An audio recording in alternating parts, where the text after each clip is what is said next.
Okay, welcome to the regular meeting Finance Committee of the Board of Directors of the Marin Municipal Water District. It is Thursday, May 28th, and we are meeting virtually. I need a motion to adopt the agenda. So moved. Second. And a roll call vote. Director Bragman, Aye. Director Gibson, Aye. Director Quintero, Aye. Director Russell, Aye. Chairman Kohler. Aye. Okay, now is the moment for public expression. Do we have any comments from the public? We do not have any public expression. Okay, that brings us to the calendar. I'm looking for a motion to adopt the minutes of the April 23rd, 2020 meeting. Move approval of the minutes of the April 23rd meeting. Second. Okay, and a roll call vote, please. Director Bragman, Aye. Director Gibson, Aye. Director Quintero, Aye. Director Russell, Aye. Chairman Kohler. Aye. Okay, we are moving on to the monthly financial update.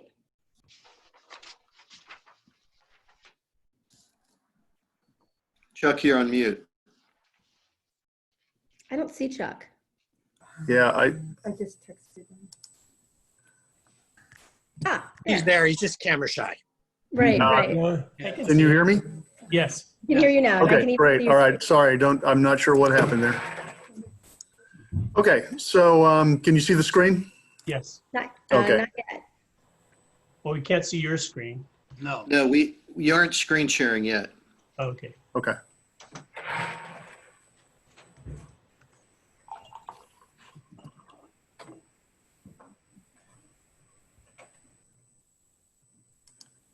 I don't know why it's not screen sharing. So she can see you. Have you seen the video of the comic who's trying to get his mother to figure out how to use Zoom and screen share? It's very funny. I haven't seen it. I'm very sensitive about those issues. Yeah, we don't have to watch the video. We have to live it real time. Go back to the blue icon at the bottom.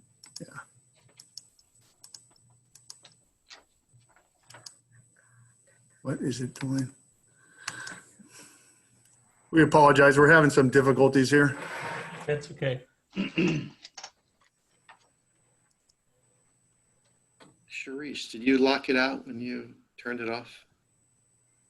No, he's actually also a co-host. I think he should be able to.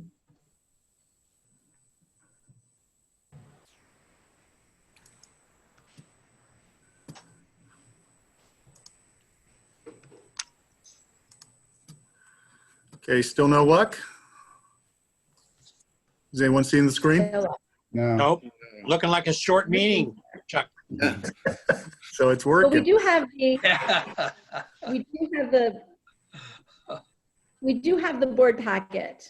So well, the slides are always helpful. I want to be using everybody's time efficiently. Yeah, let's just give us a couple minutes. Yeah. Okay, sure. Yeah. Can you go back to that? Click on it. This one, Yeah. Oh, it goes away. Hey, Ben, maybe we should get 21st century laptops for the office. I think so. Yeah. Those We 1990 actually- ones are kind of getting old, you know? You know, we had it open earlier. Trust me. Yeah, woulda, Trust coulda, me. shoulda. We got the picture. We know. Chuck, are you No, hovering on you the guys bottom of the showed up, screen? huh? they said they hear you, but Yeah, yeah, we're the having Zoom trouble pulling button up is the not actual clicking. Zoom It's screen. just Why don't you do a Ross Perot? Just hold the charts up. You know, I may just walk you through them that way. Just give me a minute. Let me see if we can do this. And if not, then we'll Take your time. Sure. go manually. I'm just gonna mute Chuck for 2 seconds, guys. okay. Do you? What if you sent me the PowerPoint as a backup? That's a good idea. Have McYoung send me the PowerPoint and see if I could pull it up.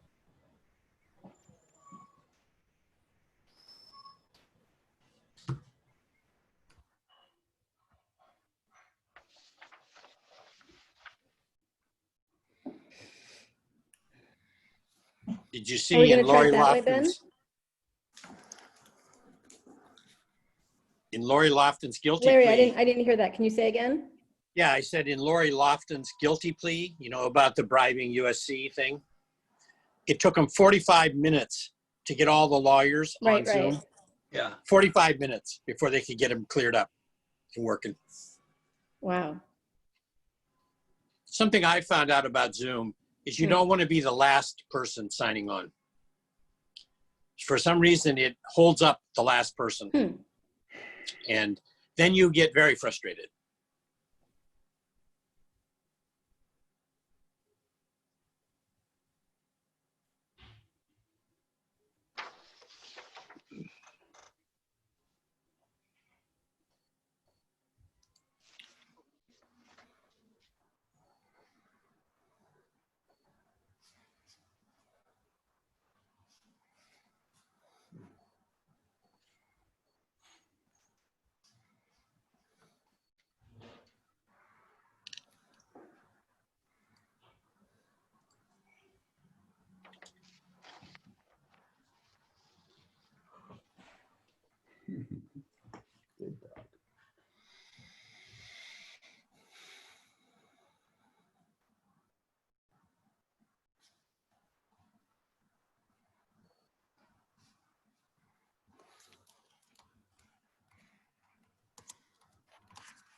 I haven't got it yet, Chuck. Did she send it to me?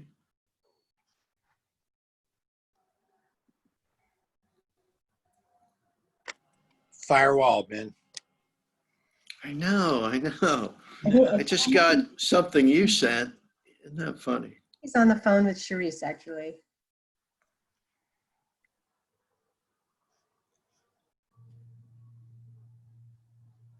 Okay, we're back.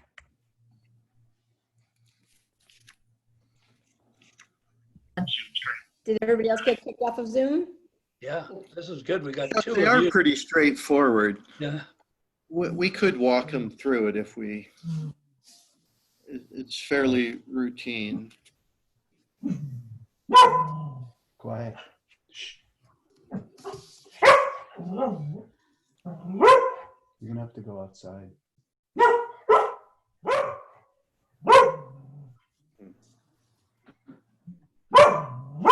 All right, come on. You're gonna go outside in a second.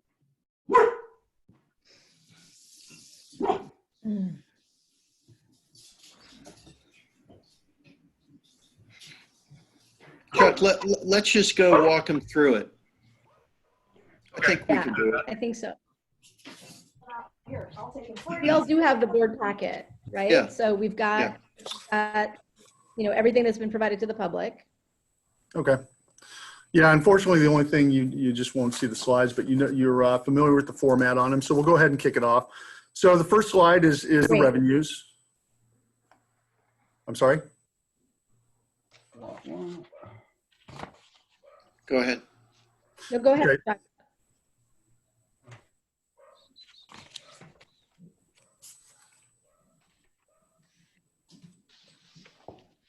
Would you like me to resume?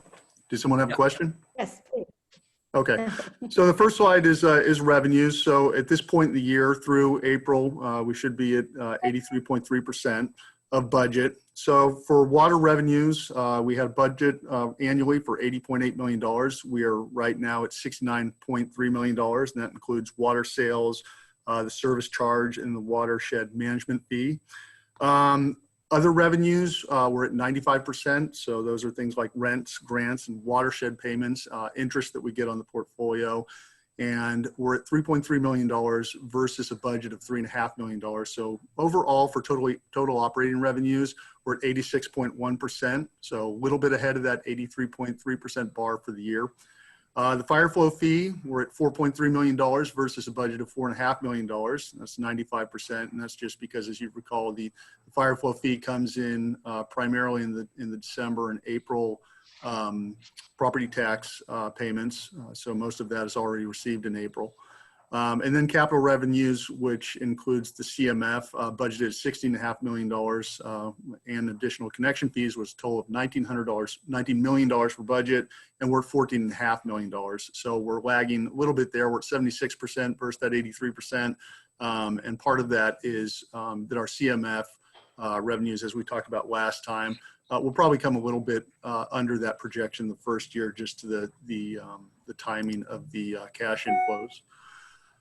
So the next slide, we always show you our monthly water sales comparison, and in dollars, you can see kind of a trend where we've, in the first 2 months of the fiscal year, in July and August, we're running a little bit behind the previous year, 2019. And then as we hit September, we were about even. And then every month since September, for this fiscal year, we've been ahead of revenues for last year. And as you can imagine, a lot of that, February and March were very dry years this year compared to last year. April is about the same, but the way that our billing cycle is, some of those billing cycles go back to February. So it's about what we would expect. So a pretty marked increase, about 24% in revenues for the month of April compared to last year. And as you kind of blend that in with the rest of the year, as mentioned in the packet, that puts us about 10% ahead overall for the fiscal year through April 30th. So the next slide that we added in, it's a little bit different cut on this. There were some questions last time, I think, about how this breaks out by the different categories.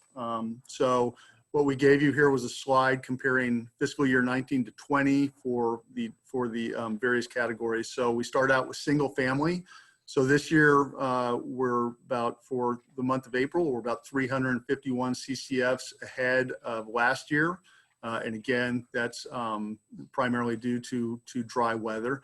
For multifamily units, from duplexes up to units 10 plus, we're pretty much flat. Everything's almost totally flat there. For institutional, we're seeing an increase of about 29 CCFs, which is about a 5% increase over last year. Commercial and industrial is flat, very flat. So we probably will see some declines as we move into future months and we start capturing those billing cycles that would have been affected by COVID. I was just reading a report that Raftelis did for AWWA, kind of looking nationwide at how this is impacting. And most water agencies are seeing decreases because of commercial industrial of about 6 to 10% in their revenues. We just aren't reflecting that quite yet. Irrigation is up about 6 or 7%. Raw water fell by about 50%, and I think the reason for that is that before we were capturing San Geronimo, and that's no longer the case. Now it's just Meadow Club. And then recycled water is up about 40% over last year, and again, that's attributed primarily to the dry weather. The next slide that we show you is year-to-date tier water consumption. We are up for this year. Again, same comments before based on the dry weather. And as this slide shows, about 90% of our water usage is in those first two tiers, tier 1 and tier 2, with the remaining 10% in those tier 2 and tier 3 levels. So now we're moving over to the expenditure side. So we'll start off with the major objects, personnel services. That includes wages, benefits, PERS costs, everything. We're budgeted at $49.8 million. Right now we're at $40.4 million, so 81%. Remember, at this point of year, we're normally about 83% of budget. So we're a little bit behind on budget for personnel services, and that can be expected. We do have a number of vacancies. Latest reports about 12 vacancies in the district. rough math with 240 FTEs, about 5% vacancy. So that's probably primarily what's causing us to lag behind on personnel services. Maintenance and operating expense is well behind budget. We budgeted $29.2 million for the fiscal year. We're at $20.2 million, or about 70% versus that 83% mark. So a couple things are happening there. We budgeted $1 million for watershed maintenance, and we've only used about $500,000 of that so far. And then, as you would imagine, with this event, we've seen a significant decrease in professional services. So a lot of those contracts aren't being utilized as much as they would if it were business as usual. The financing costs, budget of $10.4 million. We're at $8.7 million right on budget, and that's obviously those financing costs are pretty fixed. They're on those three major bonds that you have, and then another number of smaller financing tools that we have out there. So that's a planned expenditure, and that is right on budget. Our capital allocation is $3.9 million, about 86% of what we had planned. And then fire flow projects are significantly under budget. They're about 25% of budget. We budgeted $4.5 million. We've expended $1.1 million. And as you'll see in the next slide, we had spent that fund down to a negative balance. So by design right now, we're spending less on fire flow projects and getting that fire flow fund back to a healthy level. And then district projects, these are capital projects and capital equipment purchases. We're about 55% of budget of $20 million, and we've expended $11.1 million. And capital projects we've seen those slowing down this year.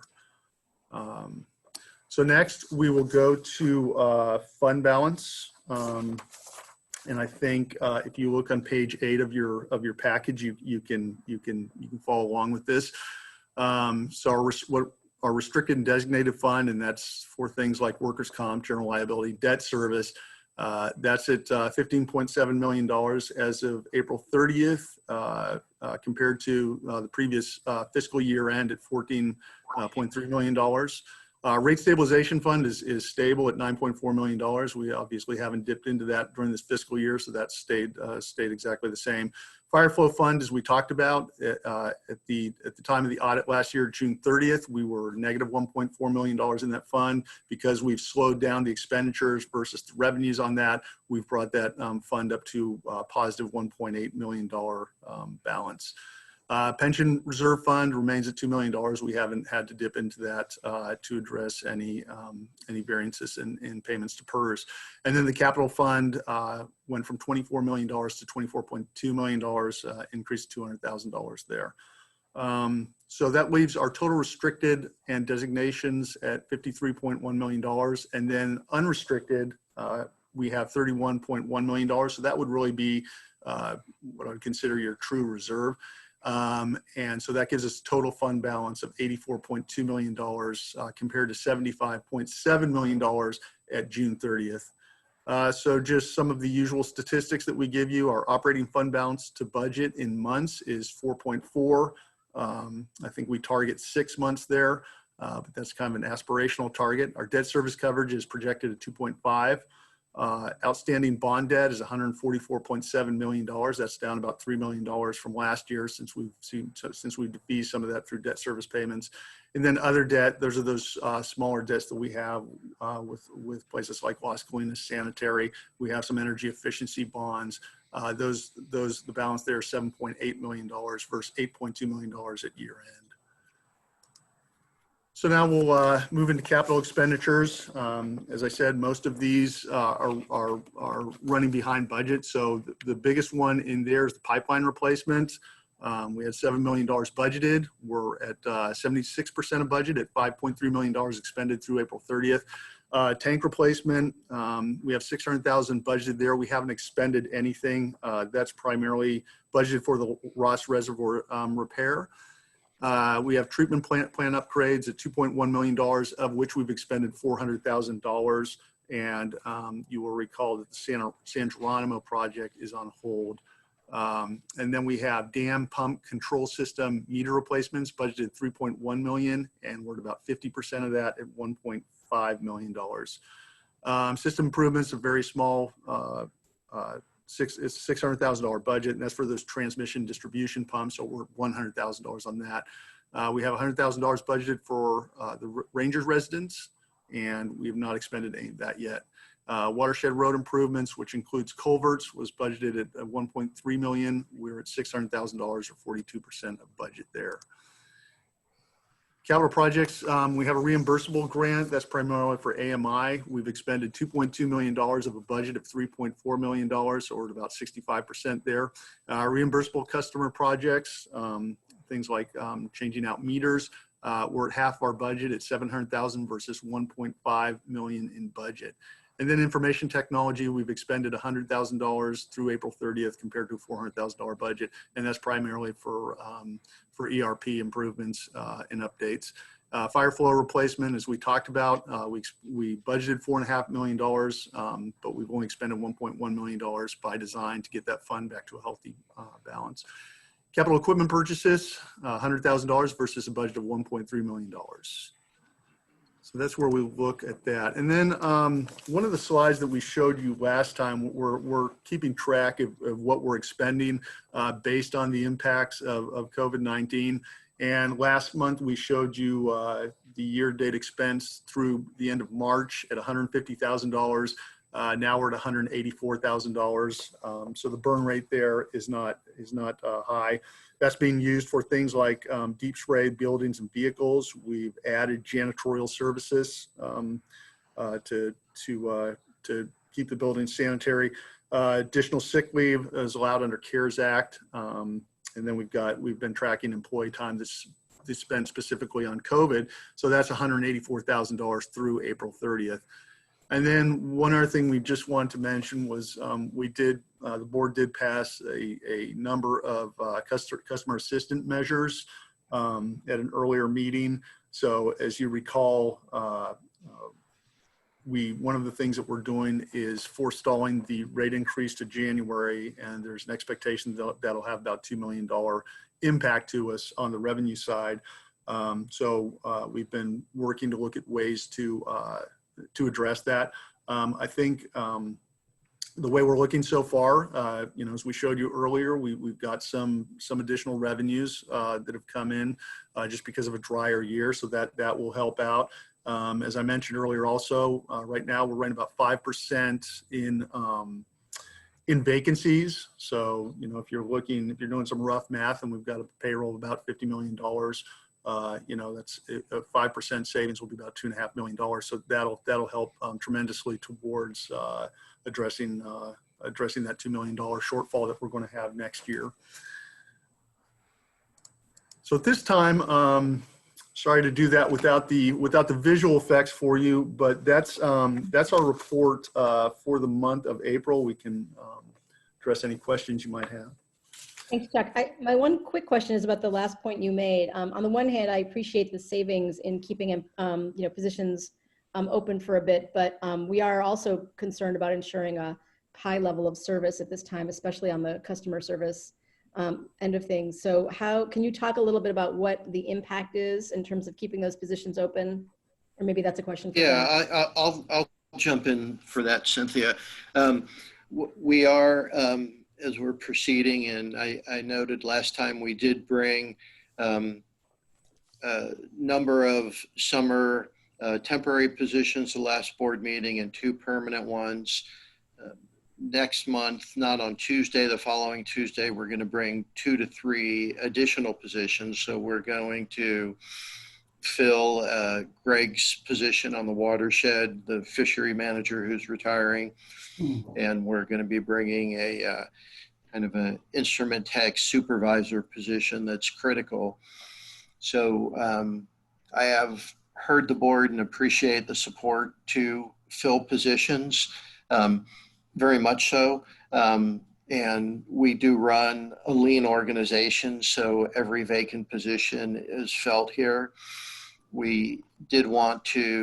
I wanted to get a good sense of what Chuck just talked about, of how we would fill the $2 million revenue gap, but because of the pandemic and things have slowed down, we can't really use capital dollars, but there's other dollars that haven't been spent that we'll be able to carry forward into next year. So we are looking fairly good, and we will be moving forward with, you'll be seeing at subsequent board members meetings, some positions coming forward. Okay. I think I hadn't realized that Greg was retiring. What's his end date, or has he left already? Yeah, no, it's in June, and he'll be, we're going to bring a resolution Okay. at the second meeting in June, I believe. Okay. So yeah, that's a big hit, and there's a lot of thought going into finding a very strong replacement. Yeah, big shoes to fill. My goodness. Andrews. Yeah. There is, on that point, Ben, there is a move afoot, which I don't think you've heard about, but you will, because I'll forward you the emails, to the possibility of generating a resolution from the Board of Supervisors for all the work Greg has done as well. So Wow. that would be, so I'll send that to you a little bit later today. Well, that's great to know, Jack. Thanks for sharing. I think he'd really appreciate that, and it's certainly well deserved. Absolutely well deserved, yeah. Okay. Those are my questions. Any other board questions on Chuck's presentation? I've got just a couple questions on interest. Looks like we earned over $1 million in interest, 400% of expected revenue there. So that looks like an $800,000 pickup on interests. So any explanation for that? No, WAVE has been doing pretty well this year. I think earlier we were about 1.7% in return. So, you apply that to a portfolio of $75 million. That's, that math is about right. You are going to see some slowdown in interest. Interest rates have been falling in the last 2 months. So WAVE has been coming down substantially. So you'll probably see a little bit of a drop off in that going forward. And then are we seeing any, are you noticing any slowdown on customer payments?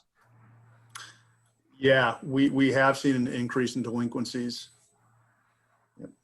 I'd be interested in tracking that during finance committees. Absolutely. I agree. Thank you for that. You can get that information. And then the other thing, as far as, the jump in April, 23% increase in consumption. Do we have date? Can we get some more data like from that Tiburon cohort we have, where you guys were kind of tracking usage? Because I'd like to see if there's been an increase since the shelter-in-place order, whether there's any interesting data we can get about water consumption since the shelter-in-place order went into effect. Yeah, we can definitely look to AMI data to get a little more real-time data. I'm not familiar with the Tiburon. Well, it's just the biggest cohort I think we have of that AMI data. Oh, That's okay. where the grant monies were spent, Charlie, Got it. is in Tiburon. That's why there's no meters. We can do that, Larry. The staff has been thinking about, and they have a strategy of looking at the timing that would likely not show irrigation. So we'd be able to bring to the board what's increased of the increase, what do we attribute to irrigation, and is there a delta we're seeing from consumption in terms? Yeah. I mean, if it can be done without, pulling your hair out, if it's available. So Actually, that is what's so powerful about AMI. You really have data. it's there. Yeah. Good.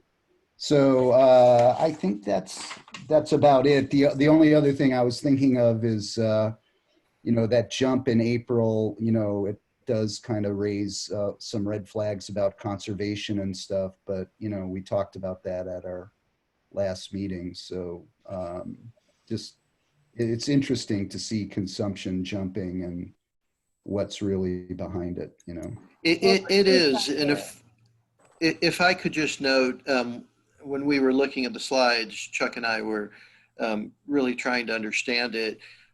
A large part of it is attributed to, of course, we have a 2-month billing cycle. Right. So when we're looking at this month, we're really catching a good part of February, which of Right. course was the driest in Yeah. history. So next month will be that much more informative because we'll be in more sort of normal water conditions, and the year to year will be more telling. Yeah. Right. I think Armando has a question. Yeah, I think it's important to put together a thoughtful narrative around water usage. Because if you go to any nurseries in Marin right now, their vegetable seedling supplies are toast. Everybody's putting in gardens, and they've not put gardens in before. I'm a beekeeper and I keep chickens. And I can also tell you that this spring, you could not find chickens anywhere. That's what I heard. So there's all these new activities that may not have to do with hand washing and the things that we, assign to COVID. And so I think a thoughtful narrative is really important when we put this together, because I think we also have to acknowledge, that sort of those soft things that are having an impact. So anyway. And sort of just, they are somewhat related to COVID, because this is what Oh, folks are doing. Yeah. Right. They're right. They're indirectly related. It's not right. Right. And that's People are home, and so they're doing new Right. things. So, And like I say, a thoughtful narrative. And also, I've been baking bread. It's amazing how much Right. water you use for baking bread, and everybody's doing that. So Everyone's I mean, doing it's it. just- Shortage. I There's think a it would just be an shortage of interesting narrative that is broad. exactly. I agree. Okay. Any other questions on the financial report? I'd like to thank Chuck. I thought that, Chuck, your report was really clear, easy to follow. We tracked. Yeah. It was very good. Thank you. Yeah. I agree. Maybe it's better without the slides. Well, right. The slides are So helpful. it was well done. And then we actually did receive the slides by email. So I'm going to request, I don't know if there's members of the public listening, but I'm going to request that we put them up on the website today, just in case there are any members of the public who either missed the meeting or attended the meeting, but weren't able to see them. So if we could do that, that would be terrific. Actually, they're going up right now. Excellent. Almost done. Even Right. better. Such a good staff we have. Thank you very much for all of your Really? efforts. Did under we these ask for really public comment? challenging- Oh, I'm sorry. Is there public comment on the financial report? There is no public comment. Okay. Then I'm just going to once again thank the staff for this great report and this, very informative, and for all of the work that you're doing under these very challenging circumstances. And I think it is telling that even our friends at the IJ seems to think that we're on a good track right now. So Yeah. we must be doing something right. Yep. All right. I think with that, we are adjourned. Have a safe day, everybody. Talk to you soon. Bye. Okay. Bye, everybody. Bye-bye. Take care. Stay healthy. Yep. Bye.